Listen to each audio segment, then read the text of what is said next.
participants. We are beginning today's session with a discussion on a new Supreme Court case.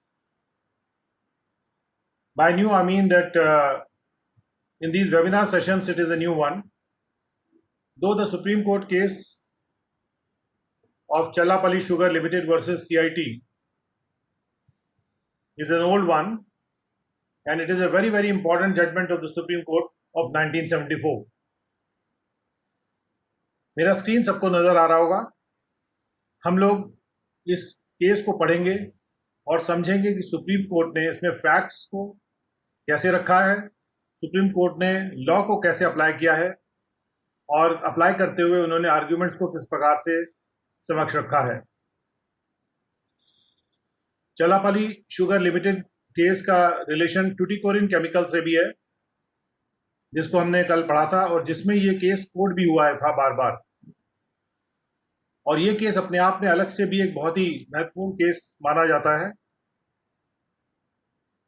इसलिए इसको ITO exam के syllabus में भी रखा गया है और हमारे लिए भी बहुत ही महत्वपूर्ण है. जो सभी अधिकारी डिपार्टमेंट में कार्य कर रहे हैं उनके लिए भी ये बहुत ही महत्वपूर्ण जजमेंट है. और यदि उस जजमेंट को एक बार वो आत्मसात कर लेंगे तो इसका इस्तेमाल कई जगह पे असेसमेंट में भी होता है.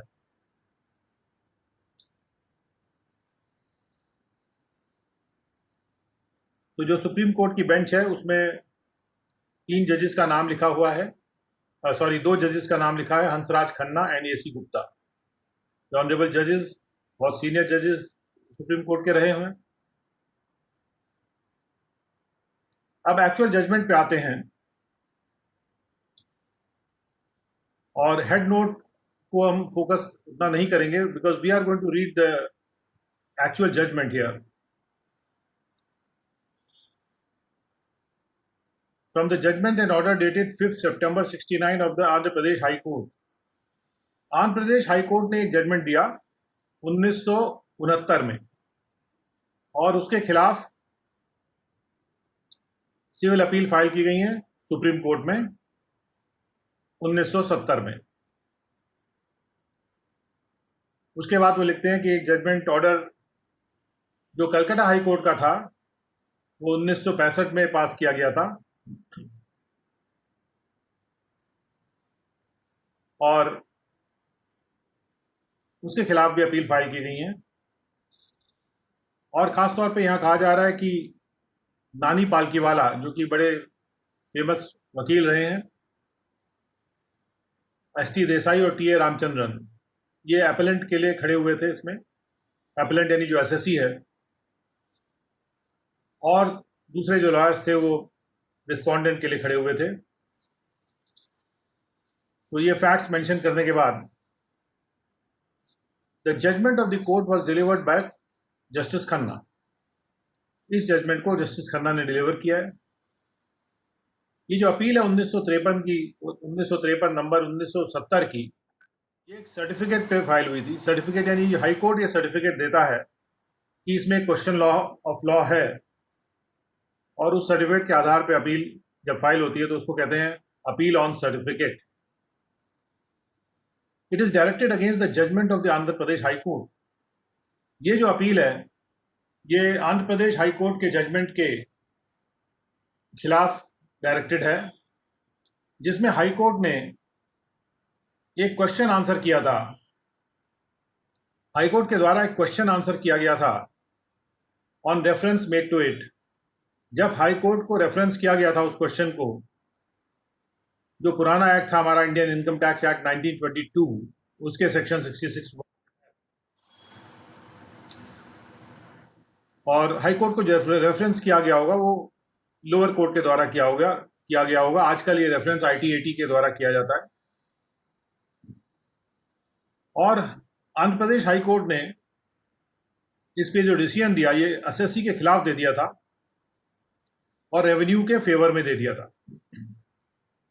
और किस क्वेश्चन को डिसाइड किया था उन्होंने? क्वेश्चन ये था कि जो इंटरेस्ट पेमेंट है ₹2,38,614 राशि पर मत जाइएगा. ये राशि आज की तारीख में काफ़ी बड़ी मानी जाएगी उस जमाने के हिसाब से. कि ये जो इंटरेस्ट पेमेंट है 2,38,614 का, वो मशीनरी और प्लांट की एक्चुअल कॉस्ट को रिप्रेजेंट करता है एसएससी के लिए, और इसलिए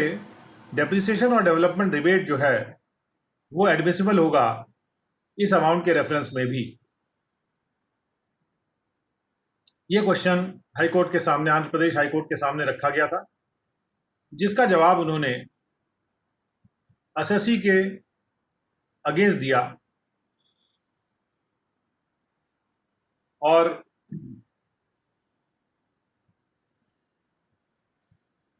ये मैटर रिलेट करता है असेसमेंट ईयर 1959-60 का, और उसका जो अकाउंटिंग ईयर था वो जून 30, 1958 पे खत्म होता था। एसएससी यानी कि जो चल्लापल्ली शुगर नाम से लिमिटेड नाम से जो पब्लिक लिमिटेड कंपनी है, एसएससी पब्लिक लिमिटेड कंपनी है जो कि मैन्युफैक्चर और सेल शुगर का कर रही है। The company went into production on January 2258। Company production में इस तारीख को गई थी, सन 1958 में। The SSC company had borrowed considerable sum of money from the IFCI। इस कंपनी ने काफी ज्यादा मात्रा में पैसा IFCI से बोरो किया था प्लांट और मशीनरी के इंस्टॉलेशन के लिए। ड्यूरिंग द रेलेवेंट ईयर, सुसंगत साल के दौरान, and for the period prior to the commencement of its business, और उस पीरियड के लिए जब उसका बिजनेस तभी शुरू भी नहीं हुआ था, प्रायर टू कमेंसमेंट यानी शुरुआत करने से पहले, एसएससी ने पे किया था 2,38,614 रुपए इंटरेस्ट के रूप में। यानी बिजनेस शुरू करने से पहले ये इंटरेस्ट की राशि पे की गई थी। The case of the assessee is that the payment of interest added to the cost of machinery and plant. Assessee का केस ये है कि ये जो इंटरेस्ट का पेमेंट था, इसने इजाफा किया है मशीनरी और प्लांट की कॉस्ट में एसएससी के लिए, एंड एज सच, और इसलिए while calculating depreciation admissible to the SSC, depreciation को कैलकुलेट करते वक्त, जो कि SSC के लिए एडमिसिबल है, इंटरेस्ट जो पे किया गया है, it should be treated as part of the cost of machinery. Interest को मशीनरी और प्लांट के कॉस्ट में जोड़ा जाना चाहिए, और उस प्रकार से जोड़ने के बाद मशीनरी और प्लांट की कॉस्ट जो आती है, उस कॉस्ट पे डेप्रिसिएशन अप्लाई किया जाना चाहिए। मैं आपको इस विषय में थोड़ा सा ये ध्यान दिलाना चाहूँगा कि जब एसएससी का बिजनेस शुरू नहीं हुआ है, तो जो भी खर्चे उसके हो रहे हैं, उनको वो प्रॉफिट एंड लॉस अकाउंट में डेबिट नहीं कर पा रहा है, क्योंकि उसका अभी कार्य शुरू नहीं हुआ। अगर उस खर्चे को वो उसको दिखाना है अपने अकाउंट्स में, तो एक प्रिलिमिनरी एक्सपेंसेस के रूप में बैलेंस शीट में एक एसेट साइड में वो दिखा सकता है।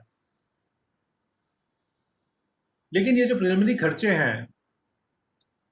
इन पे तो सीधा सीधा डेप्रिसिएशन नहीं मिलेगा। लेकिन अगर ये खर्चे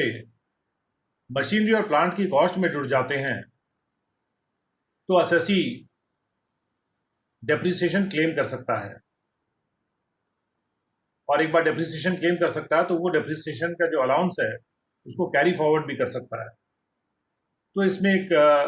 सीधा सीधा फायदा एसएससी के लिए हो सकता है, अगर ये इंटरेस्ट की राशि जो कि बिजनेस के कमेंसमेंट से पहले दी गई है, वो उसके मशीनरी और प्लांट के कॉस्ट में शामिल होकर मानी जाए। अब आगे बढ़ते हैं। आईटीओ ने क्या किया?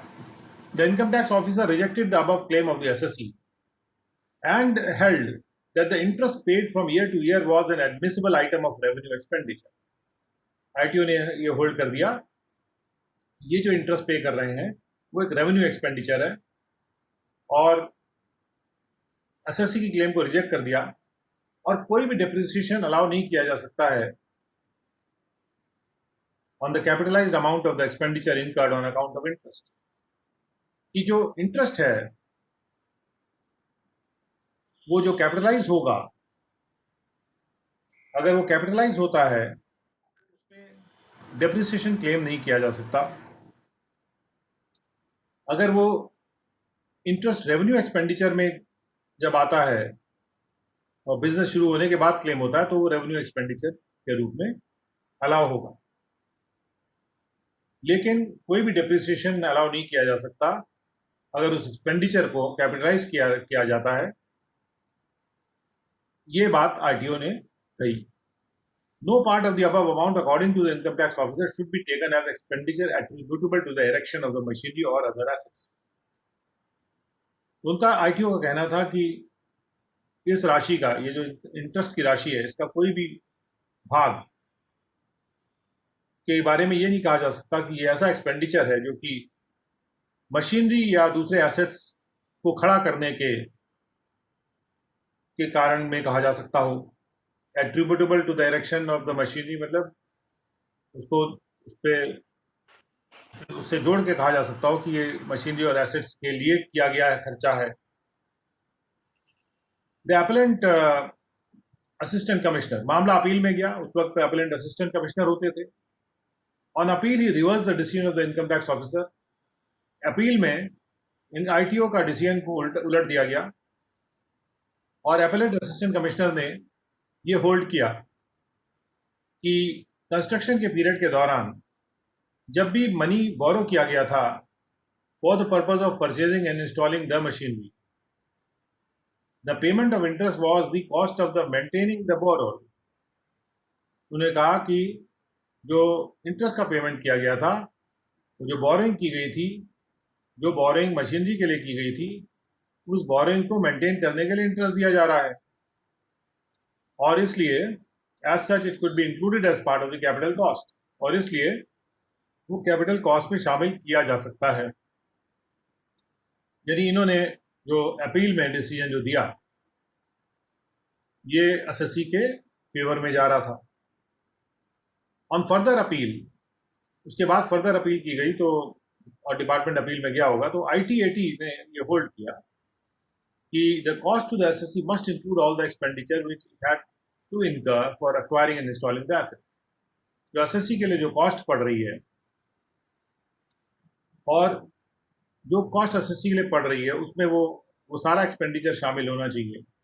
वो सारा एक्सपेंडिचर शामिल होना जरूरी है जो उसने इनकर किया था उस एसेट को एक्वायर करने के लिए और उसको इंस्टॉल करवाने के लिए। और फिर उन्होंने कहा जो इंटरेस्ट पे किया गया या पेबल है during the period of acquisition and installation, उस पीरियड में जब एक्विजिशन और इंस्टॉलेशन चल रहा था, अभी कार्यान्वित नहीं किया गया था एसेट्स को, तब का जो इंटरेस्ट है उसको कॉस्ट का पार्ट माना जा सकता है एसएससी के लिए। यानी आईटीएटी ने भी एसएससी के फेवर में जजमेंट यहाँ पे दिया। जो क्वेश्चन ऊपर लिखा गया है, रिप्रोड्यूस किया गया है, उसके बाद उस क्वेश्चन को हाई कोर्ट को रेफर किया गया, यानी डिपार्टमेंट इस पे हाई कोर्ट में गए और हाई कोर्ट में ने ये होल्ड किया। हाई कोर्ट ने होल्ड किया कि जब प्लांट कंस्ट्रक्ट किया गया है बोरोड मनी से, जो इंटरेस्ट है लोन पर up to the date of commencement, जब तक बिजनेस कमेंस नहीं होता है तब तक की डेट तक का जो इंटरेस्ट है उसको कैपिटलाइज नहीं किया जा सकता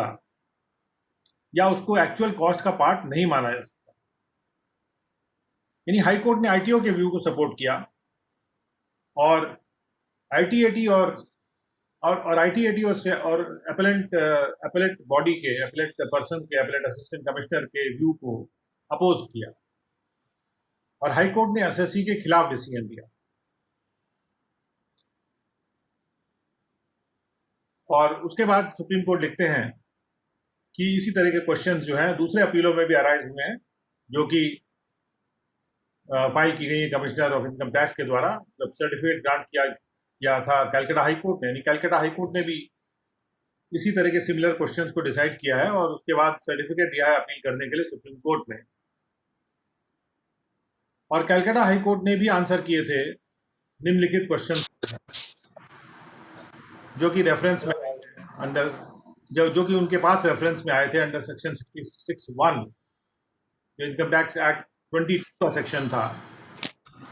और ये 55, 56, 59, 60 असेसमेंट ईयर्स के लिए कैलकाटा हाई कोर्ट के पास आए थे और उन्होंने इसका उत्तर दिया था,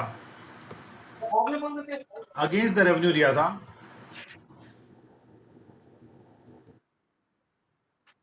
पूजा फोन कर दो और पैसे निकलवा दो बैंक से 40,000 रुपए, हम जाएंगे देने को फोन आ रहा है।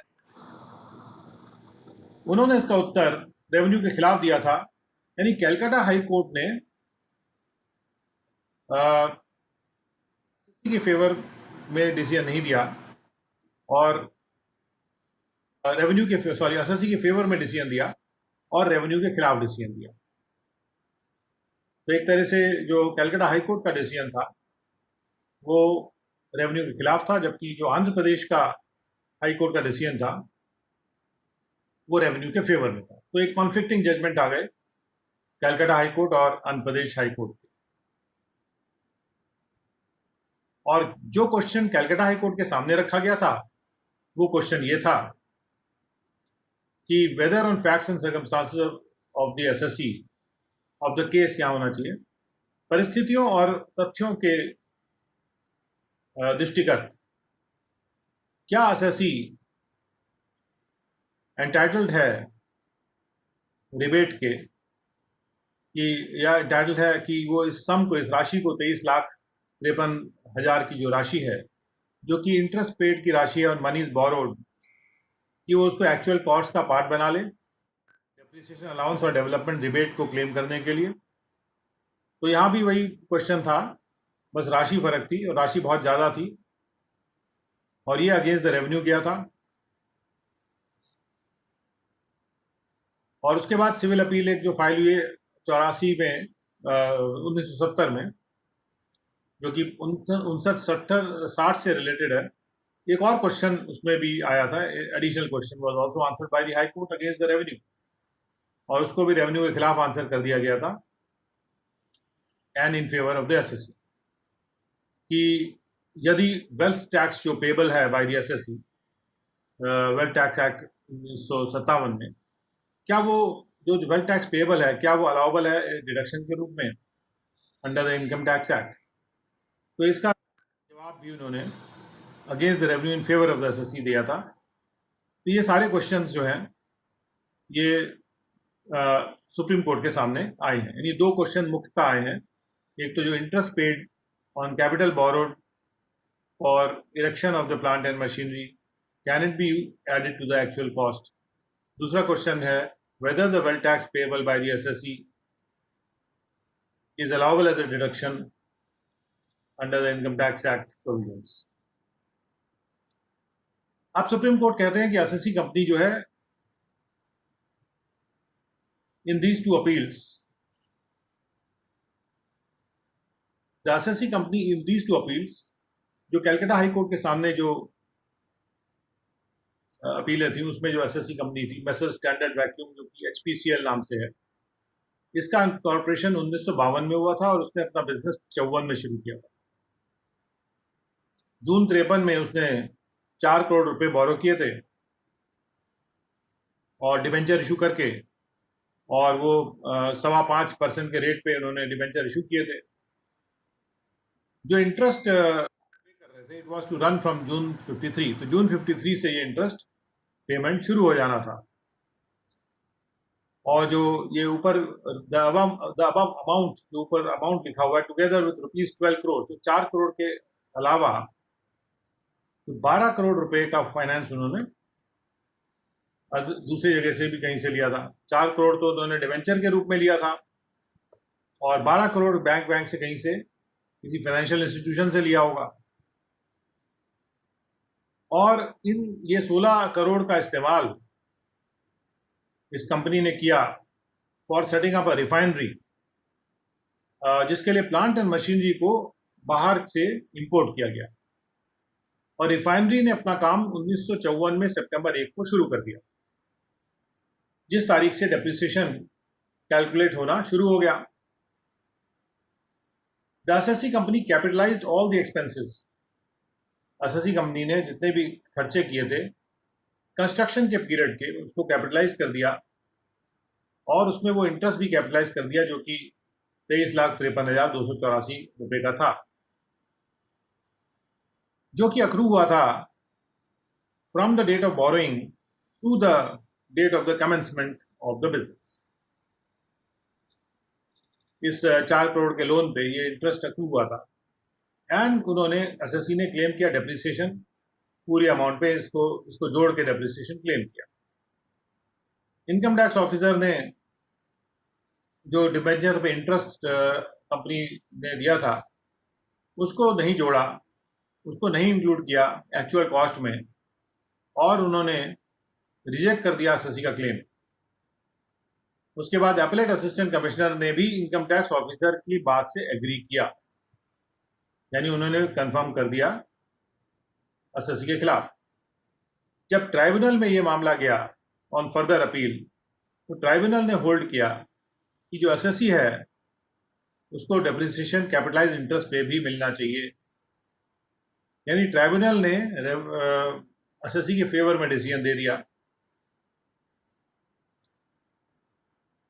तो इसमें 2 अपीलें हैं, एक तो कलकत्ता हाई कोर्ट के जजमेंट से आ रही है, एक आ रही है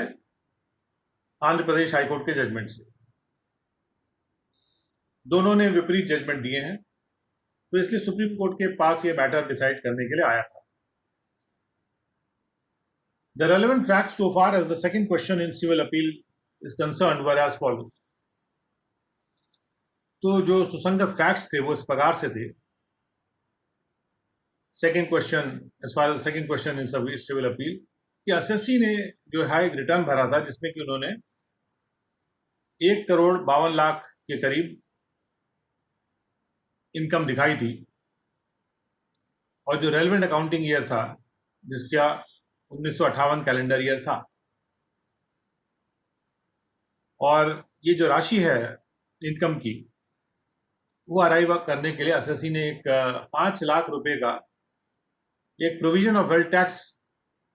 भी जो था वो भी क्लेम किया था for the previous year relevant to the date of valuation. Income tax officer ने ये होल्ड किया कि जो प्रोविजन है for payment of wealth tax ये कोई एक्सपेंडिचर नहीं है जिसको होली और एक्सक्लूसिवली बिजनेस के पर्पस के लिए लेड आउट किया गया हो। उस पर जो अपीलेट असिस्टेंट कमिश्नर थे उन्होंने एग्री किया इनकम टैक्स ऑफिसर के साथ, उन्होंने भी वही बात कही। उसके बाद सेकेंड अपील जब हुई, सेकेंड अपील का मतलब है जो ITAT में अपील गई, on second appeal the appellate tribunal held, appellate tribunal ने होल्ड किया that the above amount could be allowed at the time when actual payment was made. ITAT ने एक नया व्यू दिया कि जब एक्चुअल पेमेंट हो जाए तो उसको अलाउ किया जा सकता है। The high court, as already mentioned, answered both the questions in favor of the SSC and against the revenue. High court ने अलाउ करा दिया, इसको रेवेन्यू के खिलाफ कर दिया। This judgment would dispose of all the 3 appeals.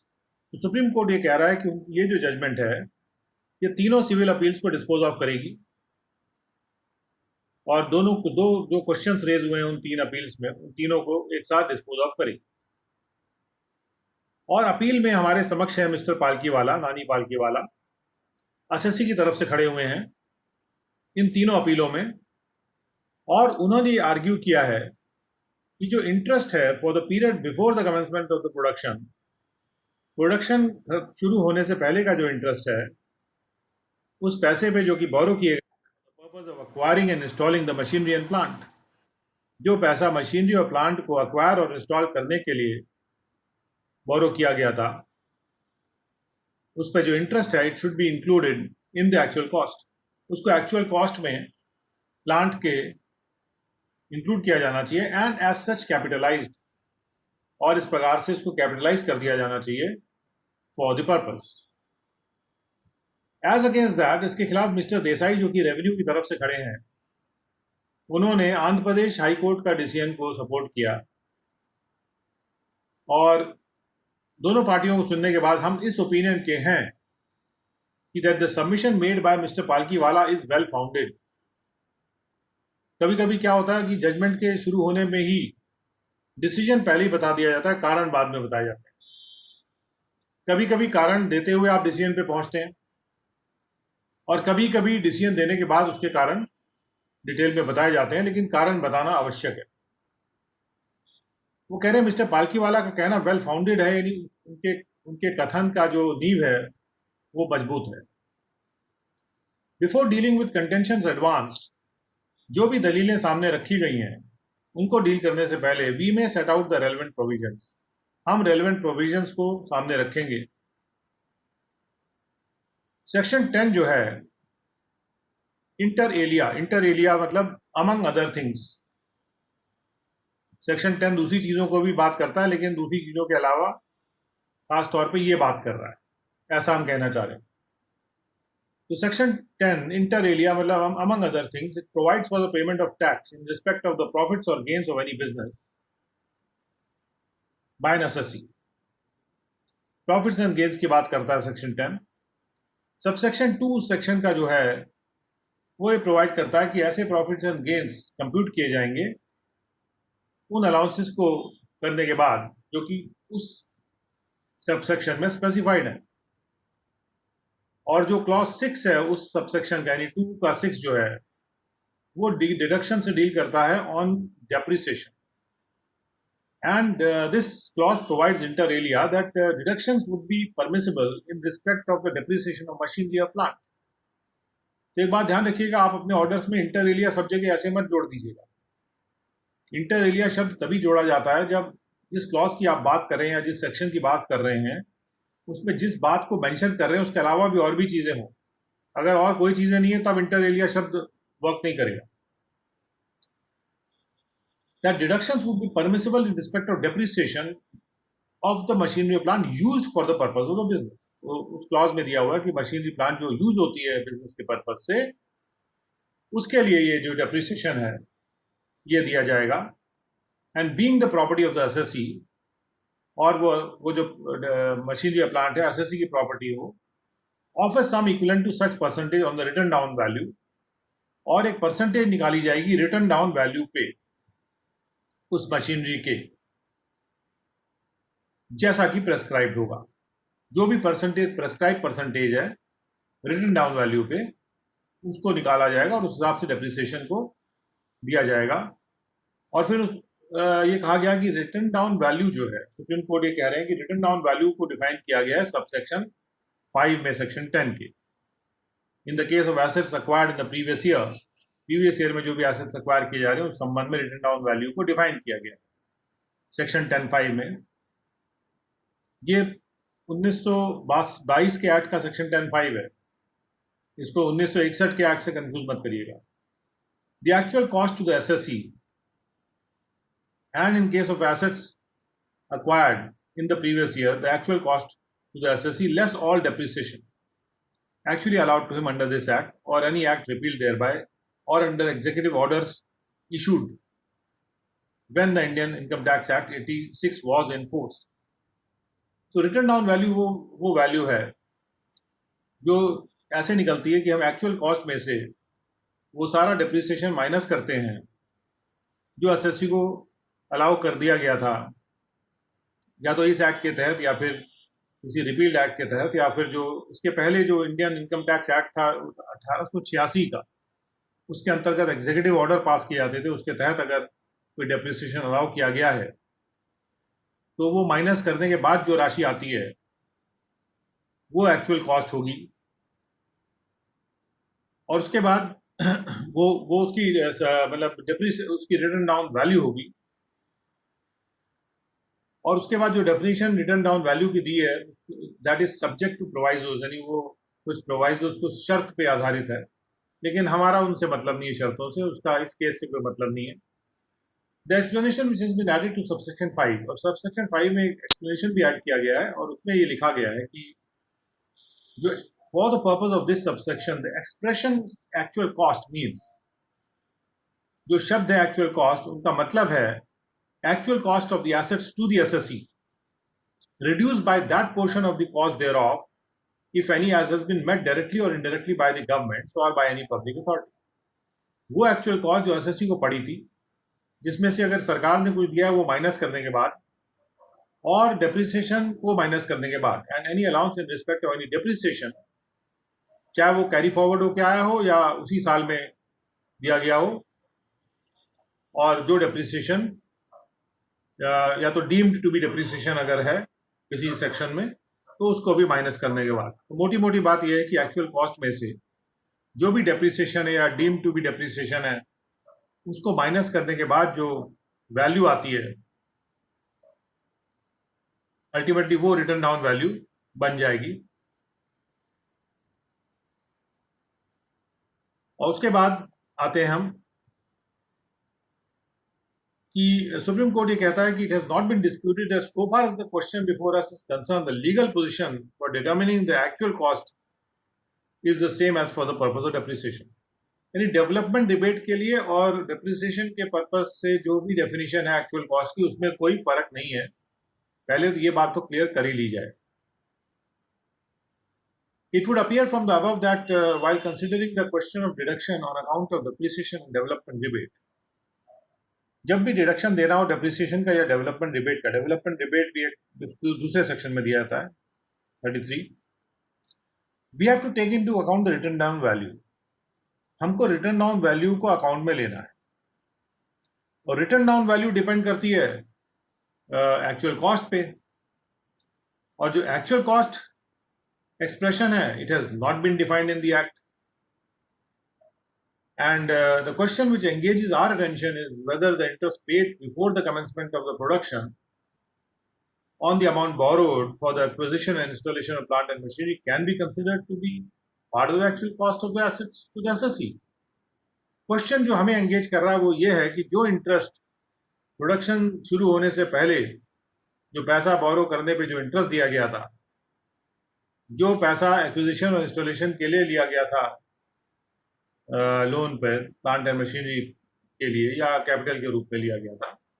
क्या वो इंटरेस्ट जो है कंसिडर किया जा सकता है कि वो एक्चुअल कॉस्ट का पार्ट होगा असेसी के लिए। So far as the interest after the commencement of production in respect of capital borrowed for the purpose of business is concerned, the same can be deducted under clause 3 of subsequent. Commencement के बाद का जो interest है वो तो deduction के लिए revenue expenditure के रूप में अलाउ होता ही है।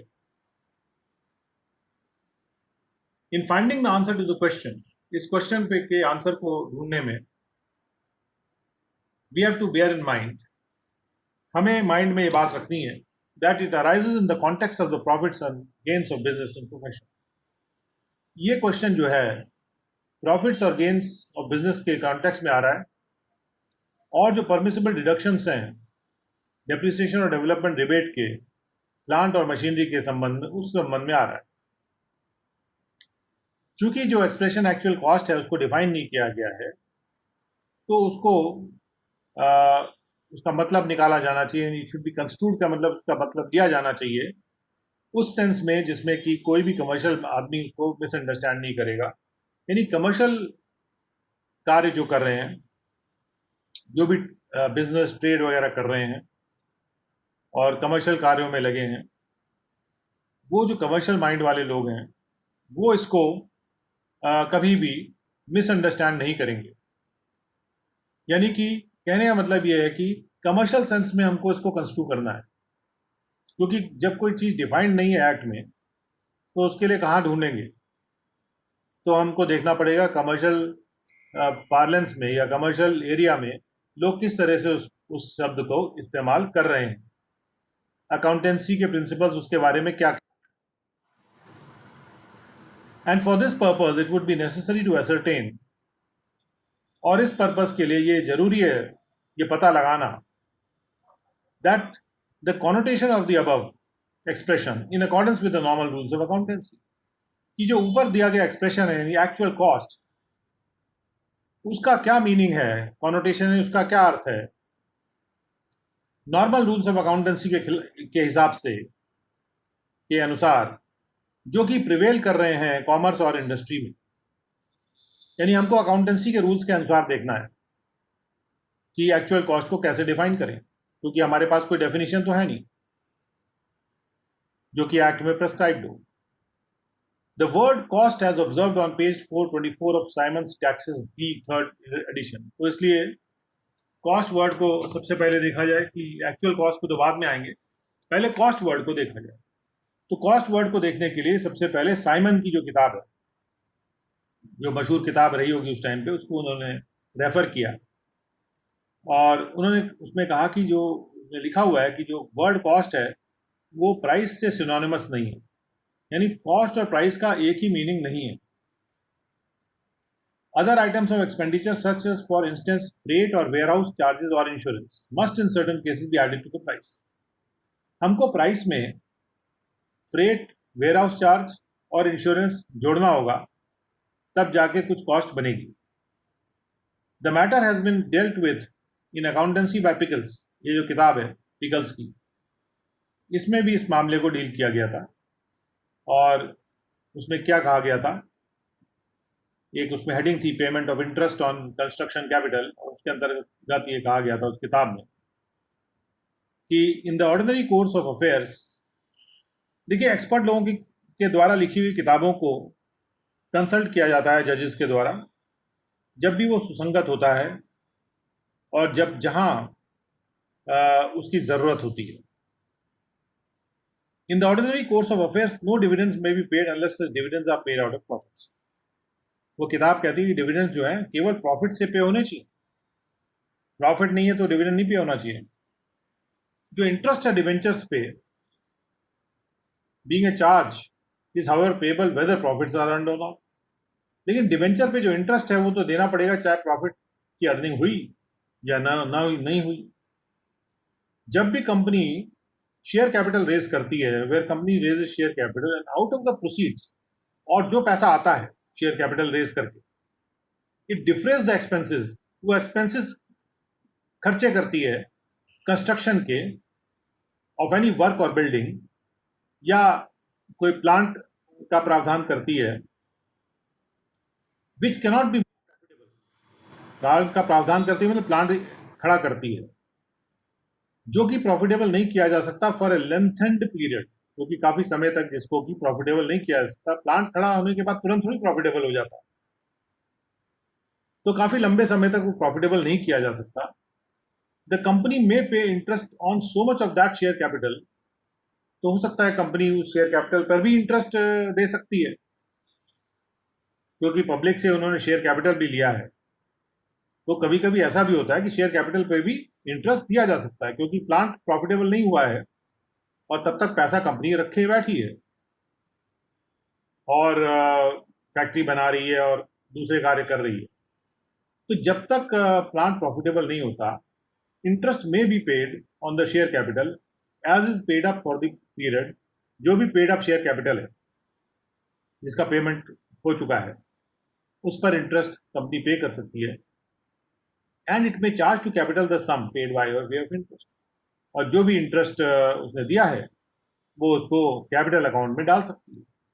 चार्ज टू कैपिटल का मतलब है कि कैपिटल अकाउंट में उसको डाल सकती है, कैपिटल अकाउंट को चार्ज कर सकती है, यानी जो शेयर कैपिटल का अकाउंट है उसमें उसको वो मतलब ऐड कर सकती है, provided that the restrictions imposed under section 65 of the companies act are complied with. बस कंपनीज एक्ट के जो प्रावधान है वो कंप्लाई करते हुए उसको, उस इंटरेस्ट को इस प्रकार से वो कैपिटलाइज कर सकती है जो कि शेयर कैपिटल पे दिया था। और उसके बाद भी ये कहा गया कि इसी किताब में कि interest so paid is capitalize, जो इंटरेस्ट दिया जा रहा है इस प्रकार से वो कैपिटलाइज हो जाता है। That is to say it is treated as part of the cost of construction being added thereto. और इसका मतलब ये है कि वो कंस्ट्रक्शन की कॉस्ट का पार्ट माना जा रहा है, जैसे लीगल एक्सपेंसेस को माना जाता है जब हम प्रॉपर्टी एक्वायर करते हैं, या ब्रोकर के जो चार्जेस देते हैं जब हम प्रॉपर्टी एक्वायर करते हैं, या कोई इन्वेस्टमेंट को परचेज करते हैं तो जो ब्रोकर का चार्ज हम देते हैं, ये सारे जो चार्जेस हैं वो भी उस इन्वेस्टमेंट। स्पाइसेस एंड पिगलर की प्रैक्टिकल ऑडिटिंग नाम से 11वीं एडिशन को भी कंसल्ट किया गया, और उसमें ऑब्जर्व किया गया इस पेज पे कि इस हेड में कि interest payable out of capital during construction. और इस किताब में क्या कहा गया है, इस किताब में कहा गया है कि इंटरेस्ट ऑन डिबेंचर्स इशू किए गए थे for a similar purpose can be charge to capital during the period of construction. जब कंस्ट्रक्शन चल रहा है उस वक्त जो डिबेंचर पे इंटरेस्ट दिया जा रहा है उसको कैपिटल टू कैपिटल नहीं कैपिटलाइज किया जा सकता है। I would request the participants to kindly keep their audio off as the videos. Thank you. उसके बाद अगली किताब है higher book keeping and accounts. ये किताब है बाय प्रॉपर मॉरिस, और इस किताब में ये ऑब्जर्व किया गया है कि capital expenditure over a long period must perforce involve the question of interest as an additional cost. जब कैपिटल एक्सपेंडिचर लंबे पीरियड के लिए किया जाता है तो डेफिनेटली उसमें ये मजबूरी हो जाती है कि जो इंटरेस्ट का जो क्वेश्चन है उसको भी एडिशनल कॉस्ट के रूप में इन्वॉल्व किया जाए. If the work were undertaken by an independent contractor, अगर उस कार्य को एक इंडिपेंडेंट कॉन्ट्रैक्टर टेकअप करता, he would of course take interest into account when preparing the estimates. वो जब एस्टिमेट बनाता कि भाई कितना खर्चा आएगा तो उसमें वो इंटरेस्ट भी जोड़ता. ऑन विच टू बेस इस टेंडर, जब वो टेंडर भरता तो उसमें वो इंटरेस्ट भी जोड़ के कॉस्ट को कैलकुलेट करता. The final cost of construction work is made up of the cost of machinery, material, labour, supervision and establishment charges plus interest on the capital employed, which but for its employment in that way would be invested in good securities paying a reasonable rate of interest. तो आखिरकार जो cost of construction आती है वो बनी होती है machinery की कॉस्ट से, मटेरियल्स की कॉस्ट से, लेबर की कॉस्ट से, सुपरविजन, एस्टैब्लिशमेंट चार्जेस और उसके अलावा इंटरेस्ट ऑन कैपिटल एम्प्लॉयड. अगर ये कैपिटल ना होता, विच बट फॉर इट्स एम्प्लॉयमेंट का मतलब है अगर ये कैपिटल एम्प्लॉय नहीं किया जाता तो ये कैपिटल किसी अच्छी सिक्योरिटीज में इन्वेस्ट हो जाता और उसके बाद एक रीजनेबल रेट ऑफ इंटरेस्ट उससे मिलता. लेकिन चूंकि वो कैपिटल एम्प्लॉय कर दिया गया उस मशीनरी को खरीदने के लिए या उसको इरेक्ट करने के लिए या कमीशन कराने के लिए, तो उस पर जो इंटरेस्ट दिया जा रहा है वो भी उस मशीनरी के कॉस्ट का पार्ट है. ये तो किताबों की बात हुई. तो सबसे पहले माननीय जजेस ने किताबों को देखा कि एक्सपर्ट किताबें क्या कह रही हैं. पहले उन्होंने देखा भी एक्चुअल कॉस्ट कहीं पर डिफाइंड नहीं है एक्ट में. उसके बाद उन्होंने कहा कि इसका मीनिंग हम अकाउंटेंसी के प्रिंसिपल्स को देख के लेंगे, तो उन्होंने कुछ एक्सपर्ट किताबों को कंसल्ट किया. उसके बाद उन्होंने कंपनीज एक्ट को पढ़ा. तो कंपनीज एक्ट में लिखा हुआ है कि where any shares in a company are issued for the purpose of raising money, जब भी कोई शेयर इशू करे जाते हैं to defray the expenses of construction, building या वर्क के कंस्ट्रक्शन के एक्सपेंसेस को करने के लिए अगर कोई शेयर्स इशू किए जाते हैं या कोई प्लांट को खड़ा करने के लिए कोई शेयर्स इशू किए जाते हैं जिनको प्रॉफिटेबल नहीं किया जा सकता काफी लंबे समय तक, यानी कोई ऐसी वर्क या बिल्डिंग बनाई जा रही है या प्लांट बनाया जा रहा है जो तुरंत प्रॉफिटेबल नहीं होते हैं, और ऐसे कार्य के लिए जब शेयर इशू किए जाते हैं और पैसा लिया जाता है तो कंपनी में पे इंटरेस्ट, कंपनी ऐसे कैपिटल पर भी इंटरेस्ट दे सकती है as is for the time being paid up, जो कि पेड अप शेयर कैपिटल है, और सब्जेक्ट टू रिस्ट्रिक्शन और कंडीशन जो कि आगे प्रिस्क्राइब थी. और उसके बाद कंपनी चार्ज कर सकती है जो उसने पे किया था sum by way of interest to capital. Charge to capital मतलब कैपिटल अकाउंट में उसको कैपिटलाइज कर सकती है as part of the cost of construction of the work और बिल्डिंग और प्रोविजन ऑफ द प्लांट. तो ये कैसे कैपिटलाइज होगा, इस जो भी प्लांट की कॉस्ट है उसमें ये जुड़ेगा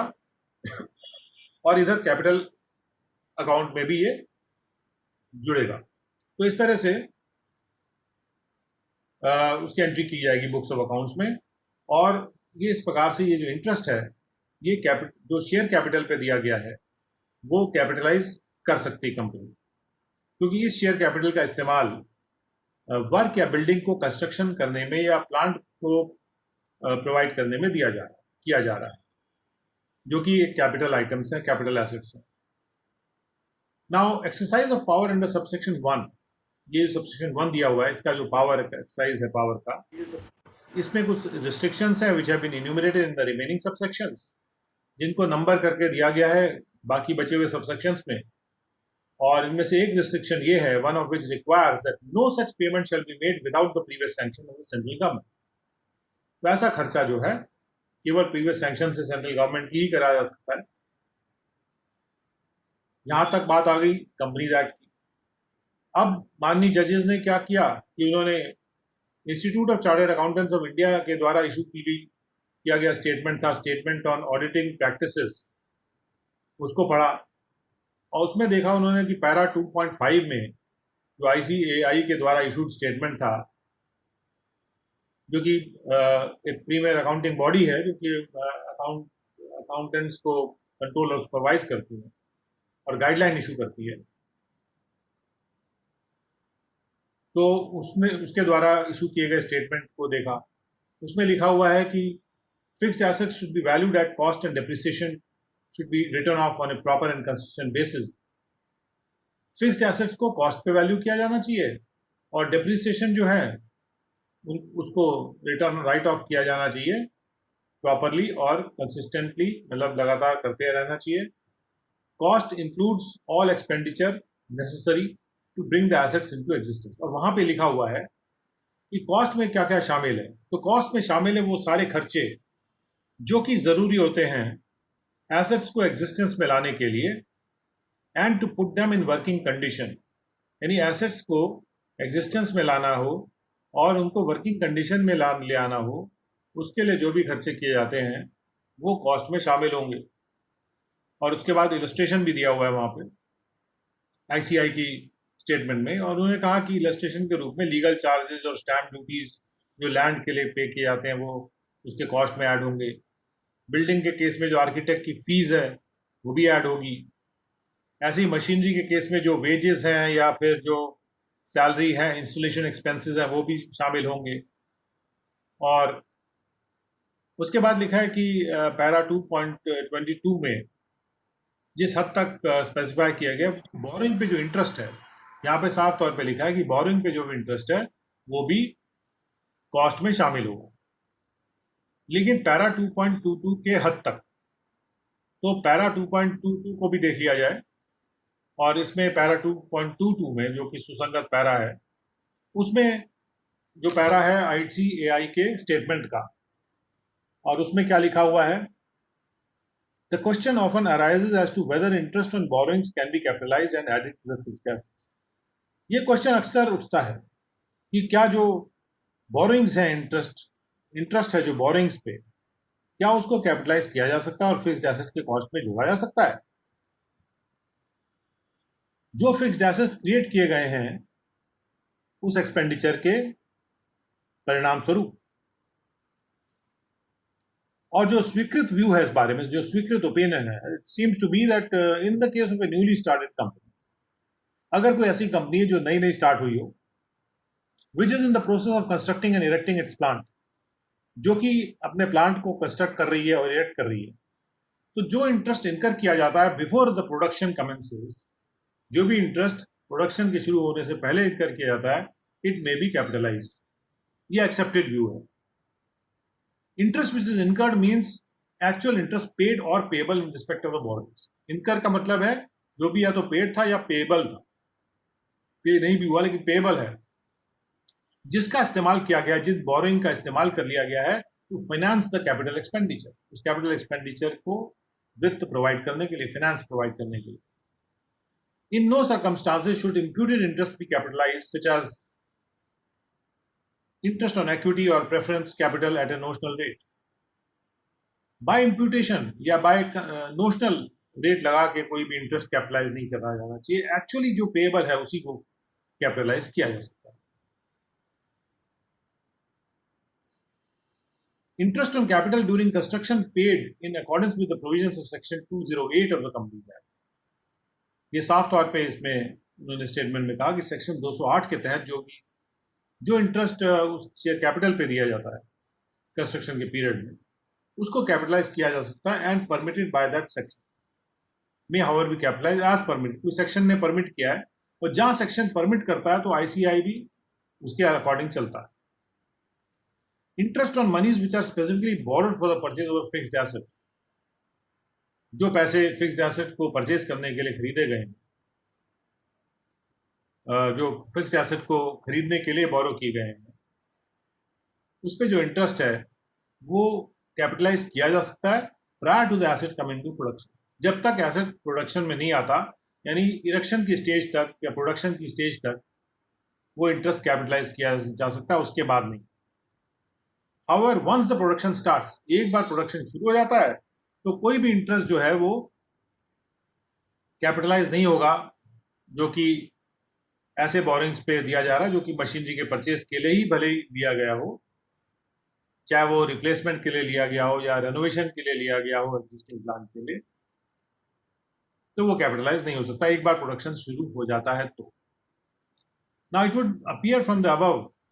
सुप्रीम कोर्ट कहते हैं कि ऊपर दिए गए डिस्कशन से ये प्रतीत हो रहा है कि जो स्वीकृत अकाउंटेंसी का रूल है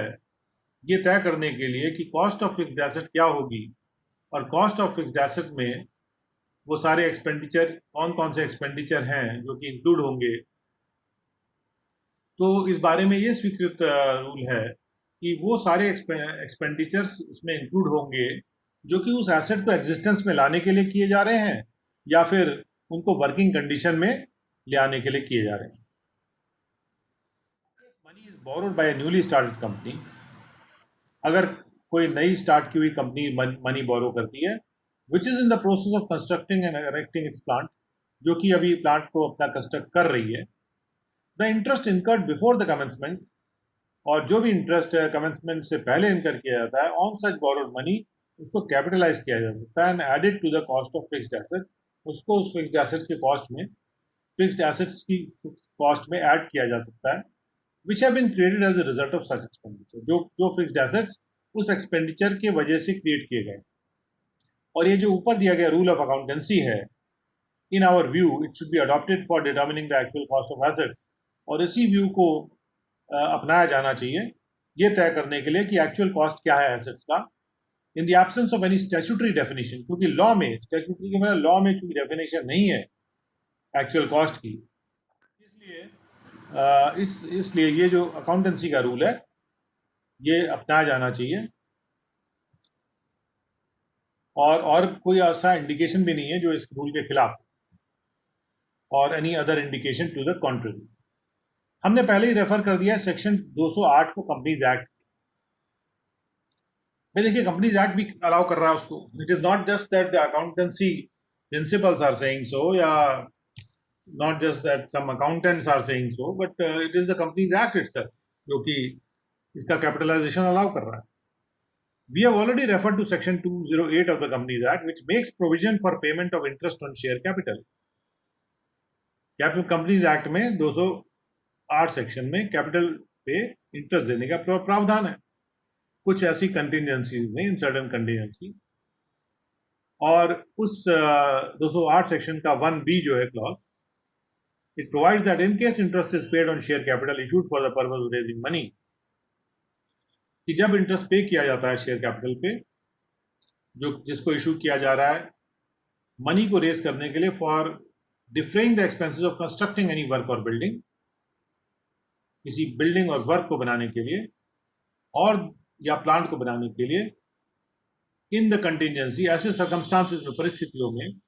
कंटिजेंसी होती है जो बिल्कुल अकस्मात टाइप की परिस्थितियां होती हैं जो कि उस सेक्शन में मेंशन्ड है, the sum so paid by way of interest may be charged to capital, तो जो इंटरेस्ट पे किया जा रहा है उसको कैपिटल को चार्ज किया जा सकता है और कॉस्ट ऑफ कंस्ट्रक्शन का पार्ट बनाया जा सकता है उस वर्क या बिल्डिंग की या उस प्लांट की। और ये जो प्रोविजन है इस तरह का, ये एक स्टैट्यूटरी रिकॉग्निशन दे रहा है, यानी लॉ के द्वारा पहचान दे रहा है इस सिद्धांत को कि इंटरेस्ट को कैपिटलाइज किया जा सकता है in case the interest is paid on money raised to defray expenses, अगर इंटरेस्ट को पे किया जाता है ऐसे पैसों के लिए जो कि वर्क या बिल्डिंग या प्लांट के कंस्ट्रक्शन के लिए रेज किया गया है। In contingencies mentioned in that section even though such money constitute share capital, भले ही वो शेयर कैपिटल है और लोन नहीं, तो भी उसके ऊपर जो इंटरेस्ट दिया जाता है तो उसको कैपिटलाइज करने का प्रावधान है, तो फिर लोन होगा तो और भी ज्यादा स्ट्रॉन्ग केस हो जाता है। और वही बात ये कही गई, the same principle in our opinion should also hold good if interest is paid on money which is not raised by way of share capital but it is taken as a loan, और loan लेके और work या building या plant को construct किया जा रहा है, और लोन इसलिए लिया गया है कि बिल्डिंग या प्लांट को कंस्ट्रक्ट करना है, तो उस पर भी जो इंटरेस्ट है वो भी कैपिटलाइज होना चाहिए। और जो रीजन है Indeed would be stronger in case such interest is paid on money taken on loan, और लोन का मामला है तो और भी स्ट्रॉन्ग केस हो जाता है। नाउ मिस्टर देसाई जो कि ऑपोजिट पार्टी के वकील हैं, यानी जो रेवेन्यू के वकील हैं, उन्होंने आर्ग्यू किया कि अगर इंटरेस्ट लोन पे दिया जाएगा, the interest paid on loan incurred for the purpose of acquisition and installation of machinery or plant is to be taken into account in considering the actual cost. The result would be that actual cost would be higher if the machinery or for the plant is acquired and installed with borrowed money compared to the cost of such plant in case of the money spent for acquisition and installation of the above machinery is that which belongs to the assessee. तो उन्होंने कहा कि देखिए, जब loan लेके आप interest दे के कोई प्रॉपर्टी बनाते हैं, कोई कंस्ट्रक्शन करते हैं, तो उसमें एक्चुअल कॉस्ट ज़्यादा बढ़ जाएगी, और जब अपने खुद के पैसे से विच बिलोंग्स टू एसएससी, मतलब जो अपने पैसे से अगर एसएससी उस मनी से खड़ा कर रहा है स्ट्रक्चर अपने पैसे से, तो फिर उसकी एक्चुअल कॉस्ट कम हो जाएगी। तो सेम कंस्ट्रक्शन के लिए कहीं एक्चुअल कॉस्ट कुछ होगी, कहीं एक्चुअल कॉस्ट कुछ होगी, और किसी को ज़्यादा डिप्रिसिएशन मिलेगा, किसी को कम डिप्रिसिएशन मिलेगा। तो मिस्टर देसाई ने कहा यह बात तो ठीक नहीं है। तो इसका जवाब में सुप्रीम कोर्ट ये कहते हैं कि दिस अनडाउटेडली इज सो, ये बात निस्संदेह सही है, बट इट इज इनएविटेबल, लेकिन इसको अवॉइड नहीं किया जा सकता, and should not detract from the conclusion at which we have arrived, और इससे उस कंक्लूजन को घटाया नहीं जा सकता जिस conclusion. Let us take the case of an architect. चलिए एक आर्किटेक्ट का केस लेते हैं जो कि एक घर बना रहा है। अगर आर्किटेक्ट जो है, जो हमारा घर बना रहा है, अगर वो किसी और आर्किटेक्ट को एंगेज कर लेता है घर के प्लान को बनाने के लिए और उसको सुपरवाइज करने के लिए, और उस आर्किटेक्ट को कुछ पैसा रिम्यूनरेशन भी देता है उस पर्पस के लिए, तो जो भी अमाउंट वो पे कर रहा है टू द दूसरे आर्किटेक्ट को, उसको भी अकाउंट में लेगा वो एक एक्चुअल कॉस्ट की फिगर एस्टिमेट करने के लिए घर की। तो ऐसा घर महंगा हो सकता है। In case however the architect constructing the house himself prepares the plan, अगर वो आर्किटेक्ट खुद बना लेता प्लान को और खुद ही कंस्ट्रक्शन को सुपरवाइज भी कर लेता, तो नेचुरली वो कोई भी रिम्यूनरेशन अपने आप को तो पे नहीं करता उस काम के लिए। तो रिजल्ट ये होता कि अगर वो खुद करता तो एक्चुअल कॉस्ट घर की जो है कम हो जाती, जबकि पहले केस में एक्चुअल कॉस्ट घर की ज़्यादा हो जा रही है। और इसी से ये बात फॉलो करती है कि एक जैसे फिक्स्ड एसेट्स की भी एक्चुअल कॉस्ट अलग अलग हो सकती है। The fact that there would be a difference in the actual cost of the plant in case its machinery is acquired and installed with the assessor's own money, or in case it is acquired and installed with borrowed money, does not consequently militate against the answer. ये बात कि SSC अपने पैसे से लगा रहा है या बोरो करके लगा रहा है, इंटरेस्ट दे के कर रहा है, एक्चुअल कॉस्ट की फर्क हो गई, उससे इस केस के जवाब में कोई झगड़ा नहीं होता, यानी इस केस के जवाब में कोई फर्क नहीं आता जो जवाब हम प्रपोज कर रहे हैं आंसर के रूप में इन क्वेश्चंस के, जो कि इन 3 अपील्स में हमारे सामने आए हैं। उसके बाद उन्होंने कहा कि एक केस था Hind versus Buenos Aires Grand National Tramway Company वाला, और एक ट्रामवे कंपनी थी जो कि अपने सिस्टम को इलेक्ट्रिक ट्रैक्शन में कन्वर्ट कर दी थी, इलेक्ट्रिफिकेशन हो रहा था, और उन्होंने डिवेंचर स्टॉक को इशू किया था, यानी डिवेंचर इशू किए थे, और डायरेक्टर्स जो थे उन्होंने रेजोल्यूशन पास किया कि जो इंटरेस्ट है उसको कॉस्ट ऑफ कंस्ट्रक्शन का पार्ट भी माना जाना चाहिए और कैपिटल अकाउंट पे चार्ज होना चाहिए। और मेमोरेंडम जो थे कंपनी के और जो आर्टिकल एसोसिएशन थे कंपनी के, उसमें ऐसा कोई अभी प्रावधान नहीं था, लेकिन उन्होंने एक रेजोल्यूशन पास किया कि ऐसा किया जाना चाहिए। तो ऐसे केस में ये होल्ड किया गया था कि कोई जनरल रूल ऑफ लॉ नहीं है जो कि कंपनीज को कंपेल करता है कि वो उसको रेवेन्यू अकाउंट में चार्ज करेंगे इंटरेस्ट को, या उनको रोके कोई रूल कि उसको चार्ज नहीं कर सकते आप रेवेन्यू अकाउंट में या कैपिटल अकाउंट में चार्ज नहीं कर सकते। और इसके बाद फर्दर होल्ड किया गया कि कोई रूल तो नहीं है कंपेल करने के लिए, लेकिन अगर कोई प्रोविजन नहीं है उसके कॉन्ट्रेरी, उसके खिलाफ, तो कंपनी फ्री है, कंपनी वॉज एट लिबर्टी कि वो इंटरेस्ट को चार्ज कर सकती है कैपिटल अकाउंट पे अगर वो चाहती है। Dealing with the question of cost for the purpose of construction and the question whether the interest paid or money borrowed for such construction capitalise. और इस केस में जजमेंट लिखते वक्त वॉरेंटन जे के द्वारा जो जज थे उन्होंने ये बात कही थी कि अब कंपनी जो है क्या प्रपोज कर रही है, कर क्या रही है। वो एक कैपिटल एसेट क्रिएट कर रही है जिसके द्वारा वो प्रॉफिट अर्न करने का होप करती है। वो केवल कॉन्ट्रैक्टर्स एम्प्लॉय नहीं कर रही है कि वो पैसा भी ढूंढे और काम भी करे। वो कंपनी पैसा खुद ढूंढ रही है और जब वो पैसा ढूंढती है तो वो उसको बोरो करती है। हर एक मील की लाइन बनाने के लिए कितनी कॉस्ट आएगी ऐसे परिस्थितियों में, और कितना उनको खर्चा करना पड़ेगा 1 माइल की लाइन बनाने में, वो होगा उस लाइन की कॉस्ट जो कि 10,000 पाउंड है। अगर मान ली 10,000 पाउंड की कॉस्ट है तो जो पैसा वो बोरो कर रही है उसके पर्पज से, उस पर उनको इंटरेस्ट देना पड़ रहा है उस 10,000 पे जब कंस्ट्रक्शन चल रहा है। तो मेरा ओपिनियन ये है कि जो एसेट है जो बना रही है वो, उसकी कॉस्ट जो होगी वो 10,000 प्लस जो इंटरेस्ट है जो कंस्ट्रक्शन पीरियड का वो होगी, एंड वही उनको खर्चा करना होगा। Now it seems to me that the company जो एंटाइटल्ड है and if they think fit to charge their accounts as cost of that mile, तो कंपनी 10,000 प्लस वो इंटरेस्ट जो है चार्ज कर सकती है कैपिटल अकाउंट। अब मिस्टर देसाई ने क्या किया, इसके खिलाफ जो है रेफर किया हाउस ऑफ लॉर्ड्स के डिसीजन को, जो कि corporation of Birmingham and Burns वाले केस में आया था, और उसमें कहा गया था कि appellate corporation in this case entered into an agreement. जो कॉर्पोरेशन था, कॉर्पोरेशन ऑफ बर्मिंघम, उसने एक एग्रीमेंट किया था एक कंपनी के साथ कि एक ट्रैमवे ले करेगी, ट्रैमवे ट्रैक ले करेगी और एक ट्रैमवे सर्विस बनाएगी कंपनी के का कार्य जहां तक होता है वहां तक के लिए, यानी एक पटरी बनाएगी। इस कार्य के लिए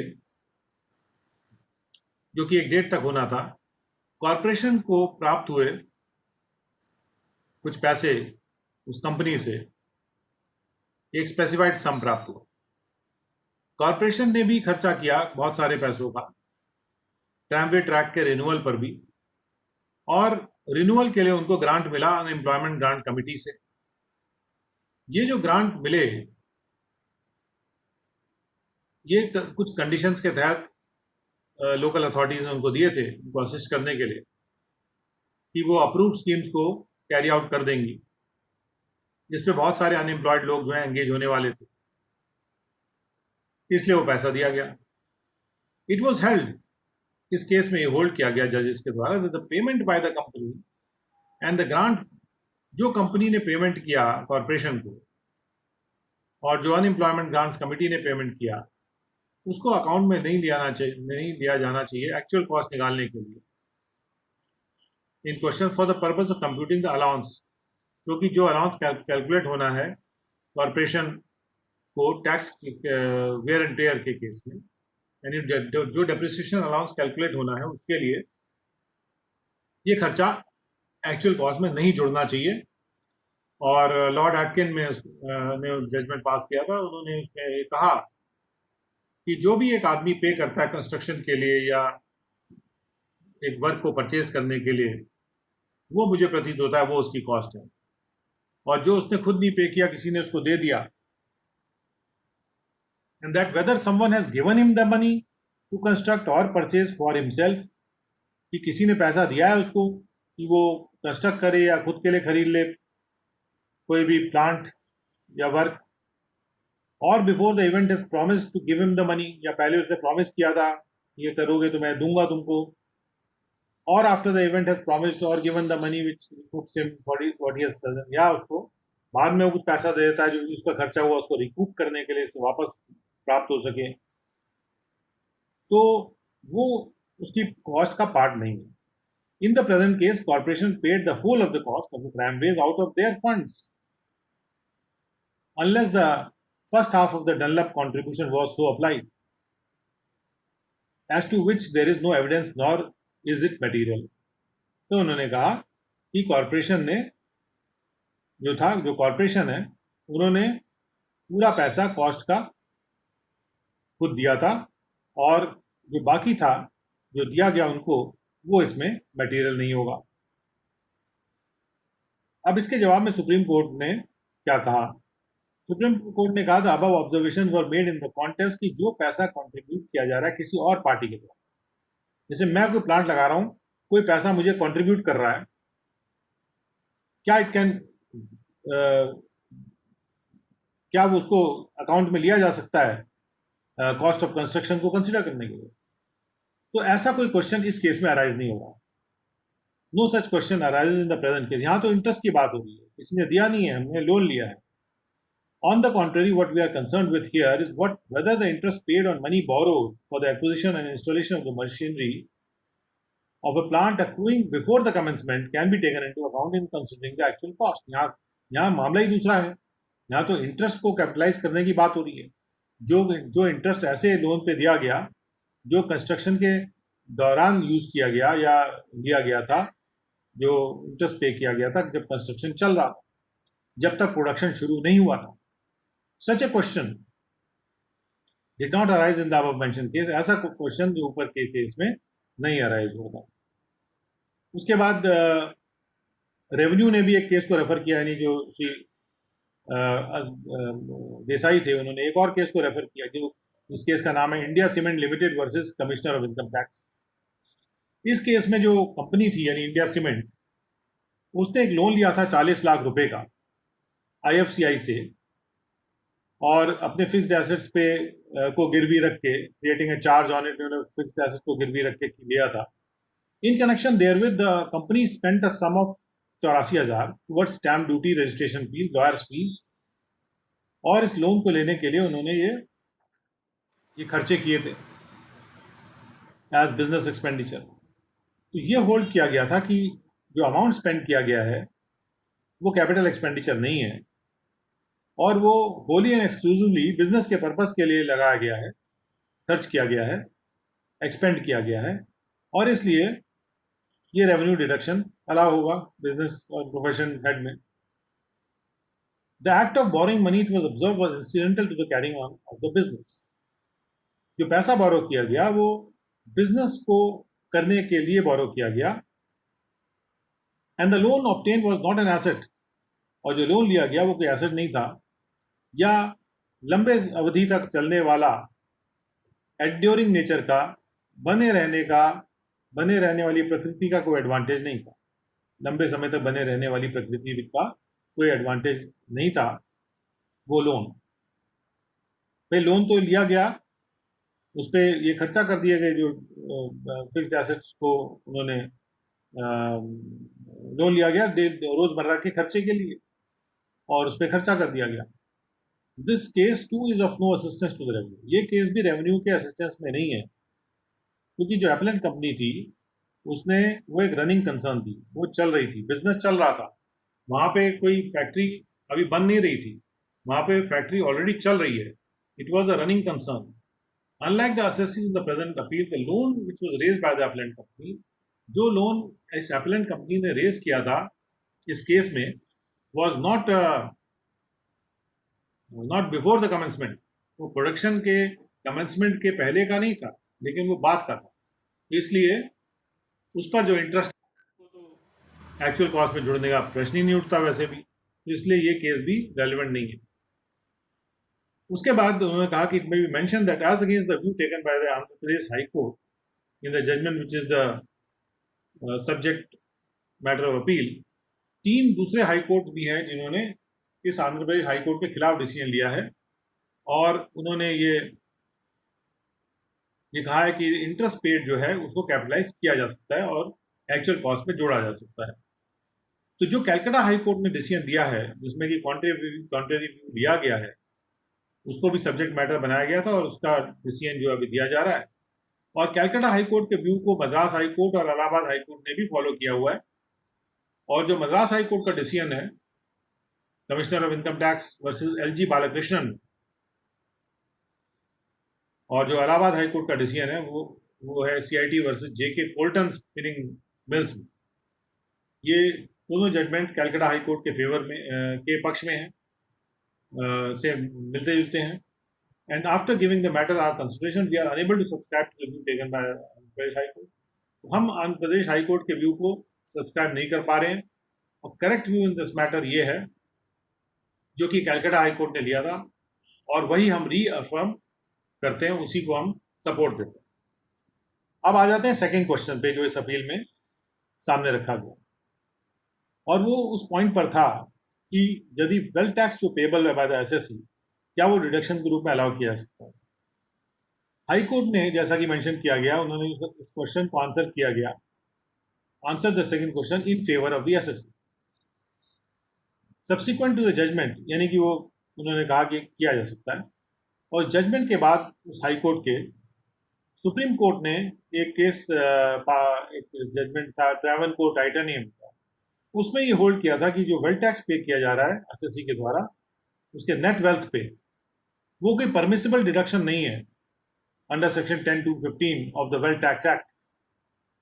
in his income tax assessment, sorry under income from business profession के हेड में वो परमिसिबल डिडक्शन नहीं है। This court in that context observe कि वेल्थ टैक्स ने वेल्थ इम्पोज किया जाता है वो उस एसेट के ओनर पे इम्पोज किया जाता है और किसी कमर्शियल एक्टिविटी पे इम्पोज नहीं किया जाता। द फैक्ट दैट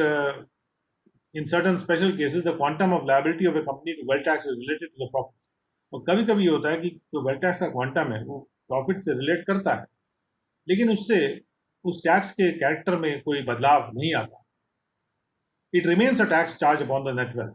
वो नेट वेल्थ पे ही चार्ज किया हुआ टैक्स रहता है, और वो उसका बिजनेस से, कमर्शियल एक्टिविटी से कोई कनेक्शन नहीं है, और it is not made a tax related to or incidental to the carrying on of business. तो ये ऐसा कोई टैक्स नहीं हो जाता कि जो कि बिजनेस से रिलेटेड हो या बिजनेस के चलाने से किससे इंसिडेंटल हो, उससे जुड़ा हुआ हो, उसकी तरफ केंद्रित हो। इस डिसीजन के बाद क्या हुआ कि इस मैटर को फिर से लार्जर बेंच की 5 जजेस की उसको दिया गया सुप्रीम कोर्ट की, और इस कोर्ट ने ये होल्ड किया कि जो वेल्थ टैक्स पे किया जा रहा है एसएससी के द्वारा, जो कि ट्रेडिंग कंपनी है, अगर एसएससी एक ट्रेडिंग कंपनी है और वो वेल्थ टैक्स दे रही है अपने एसेट्स पे, अपने ही एसेट्स पे जो उसके द्वारा होल्ड किए जा रहे हैं और बिजनेस के पर्पज से, यानी कंपनी के पास जो एसेट्स हैं, कंपनी उस पर वेल्थ टैक्स दे रही है, और वो एसेट्स कंपनी ने बिजनेस पर्पज के लिए होल्ड किए हुए हैं, तो ऐसे एसेट्स, ऐसे जो वेल्थ टैक्स है उन एसेट्स पे वो डिडक्टेबल होगा, उसको डिडक्ट किया जा सकता है, उसको घटाया जा सकता है एक बिजनेस एक्सपेंडिचर के रूप में एसएससी की इनकम फ्रॉम बिजनेस कैलकुलेट करने के लिए। और वहां पे जस्टिस सीकरी ने 4 जजेस की तरफ से बोलते हुए ये कहा था कि जब भी किसी पर्सन को दो डुअल कैपेसिटी में काम कर रहा है, वो ट्रेडर भी है और ओनर भी है एसेट्स, और वो टैक्स पे करता है प्रॉपर्टी के रिस्पेक्ट में, जिस प्रॉपर्टी का इस्तेमाल वो ट्रेड के पर्पज से कर रहा है, तो जो भी पेमेंट वो कर रहा है in the capacity of the trader, वो कर रहा है इन द ट्रेडर की कैपेसिटी में कर रहा है और ऑर्डिनरी कमर्शियल प्रिंसिपल्स के अनुसार कर रहा है। और उसके ऊपर दिए गए डिसीजन के बाद इंडियन एल्यूमिनियम कंपनी नाम के डिसीजन में भी subsequent to the above decision in the case of Indian aluminium company, ये जो 5 जज का डिसीजन आया, एक्ट को भी अमेंड कर दिया गया था by means of an ordinance, और बाद में उसमें एक अमेंडमेंट एक्ट लाया गया था 72 में, और एक्ट को अमेंड कर दिया गया था, और सेक्शन 2 में बाद में ये जो डिडक्शन है ये इंक्लूड कर दिया गया, और उसमें लिखा गया कि any sum paid on account of wealth tax, ये डिडक्शन अलाउ कर दिया गया, और एक एक्सप्लेनेशन ऐड किया गया था इस सब क्लॉज 2A में, हालांकि इसको रिप्रोड्यूस करना जरूरी नहीं है। सेक्शन 40 जो है इंडियन इनकम टैक्स एक्ट 61 का, वो उन अमाउंट्स को स्पेसिफाई करता है जो कि डिडक्ट नहीं किए जाएंगे बिजनेस प्रोफेशन की इनकम को चार्ज करते वक्त, और इसका जो अमेंडिंग एक्ट का जो सेक्शन 4 था उसके अनुसार Nothing contained in Income Tax Act 92 shall deem to authorize or shall be deemed ever to have authorized any reduction in the computation of the income of any assessee chargeable under the profits and gains of business profession or income from other sources for the year commencing on the first day of 57 or any subsequent year of any sum paid on account of wealth tax. तो ये proviso उसमें add किया गया था. In view of the above provision, it is plain that any sum which is paid on account of wealth tax, कोई भी राशि अगर वेल्थ टैक्स के अकाउंट में पे की जाती है, it cannot be deducted in computing the income of an assessee chargeable under the profits and gains of business or profession. उसको नहीं डिडक्ट किया जा सकता इसको चार्ज करते वक्त प्रॉफिट्स को, या अदर सोर्सेज में भी डिडक्ट उसको नहीं किया जा सकता क्योंकि अब एक्ट में अमेंडमेंट आ गया. लेकिन एक सेविंग क्लॉज जरूर है कि सेविंग क्लॉज ये है कि उसी एक्ट में या उसी अमेंडमेंट में लिखा गया था